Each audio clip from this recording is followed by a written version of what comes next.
Salut à tous et bienvenue dans la vidéo sur la page YouTube de Homemade School. Dans cette vidéo, nous allons réaliser la mise en place de l'interface de notre plugin Variogram.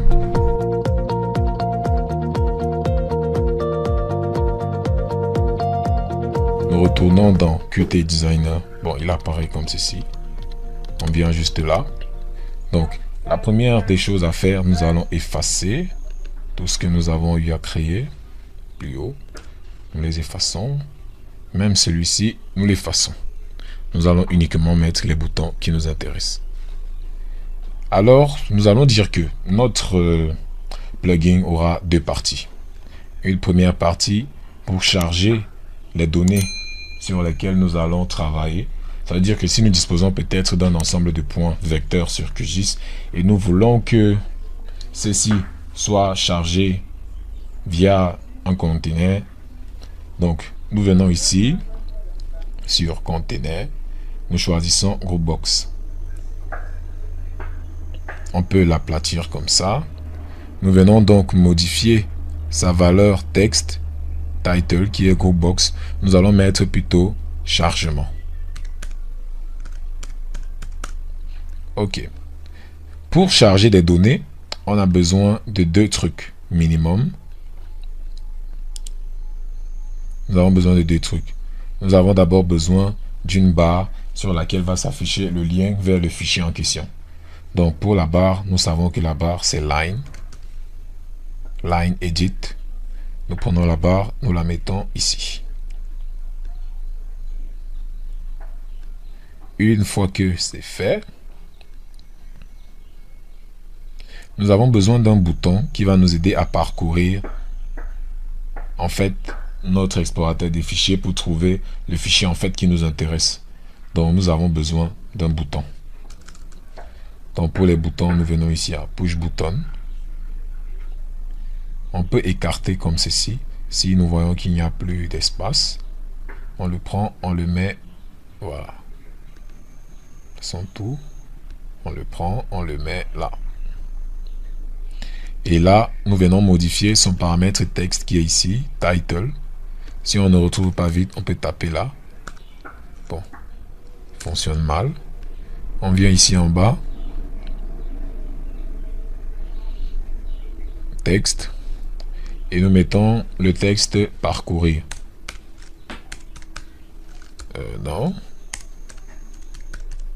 Parcourir. Non.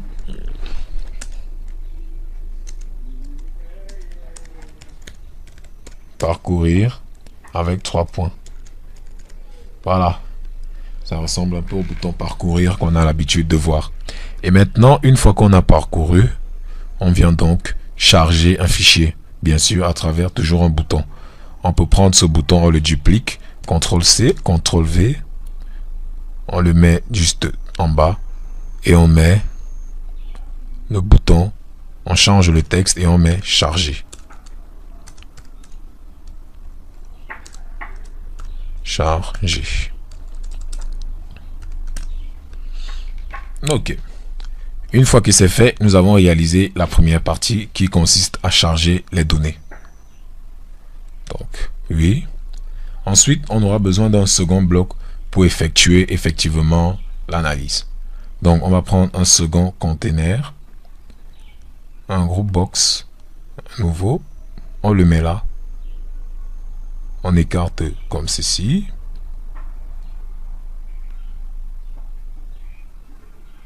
Puis on change son titre.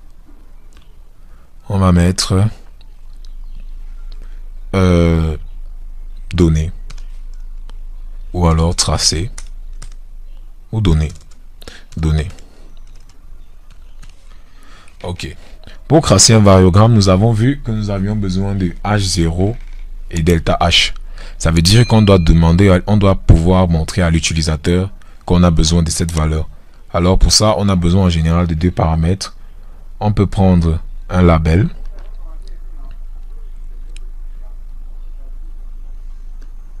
Alors ici, on choisit un label. Un label est un texte en fait qu'on peut modifier à notre guise. On modifie son texte et on met valeur Non, on modifie son texte. On écrit valeur de H0. 2 points. On vient ici agrandir pour qu'il puisse apparaître. Valeur de H0. Puis, on prend celui-ci, on le duplique, CTRL-C, CTRL-V. On le met ici. On peut diminuer sa taille vu que c'est pas forcément une valeur assez grande. On prend les deux.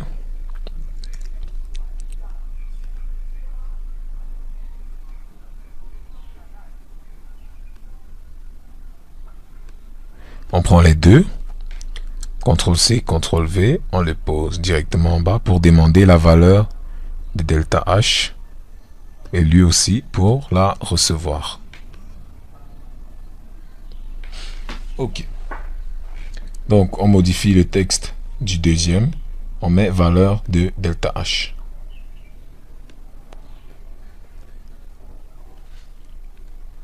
Valeur de delta H. 2 points. D'un point de vue esthétique, ces cases doivent toujours être alignées. Donc, on prend là et on met ici. Voilà. Nous avons les deux valeurs d'entrée, H0 et delta H, les valeurs qu'on peut modifier à notre guise pour tracer le variogramme. Une fois qu'on a ces valeurs, on va donc mettre un bouton qui va pouvoir faire le tracé du variogramme. Donc on va chercher un bouton, on le met ici en bas et on modifie son texte, on met chargé ou bien tracé. Ok, on se rend donc compte qu'on n'a plus forcément besoin d'un trop truc, on vient là, on réduit et là nous avons réalisé notre interface graphique. Donc c'est très important d'avoir des noms précis pour les boutons et pour les cases qui reçoivent les valeurs. Donc en fait, eux, ils sont des impulsions pour des événements et ceux-ci sont des récepteurs de données. Donc il leur faut des noms assez remarquables. Donc pour lui, par exemple, on peut l'appeler, pour modifier le nom, on vient dans Object Name. On peut l'appeler Line, par exemple. C'est un nom simple. Maintenant, lui, on peut lui donner directement le nom qui lui correspond en fait. En fait, lui, il s'appellera donc H0. Donc, on viendra juste ici et on va mettre H0.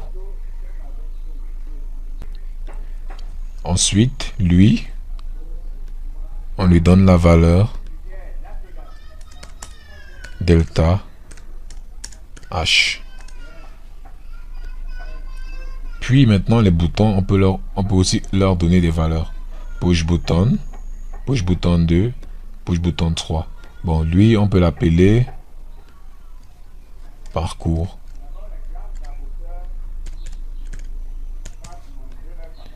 Puis lui, chargé, on peut directement leur donner le nom de leur texte pour mieux les utiliser. Et lui, tracé.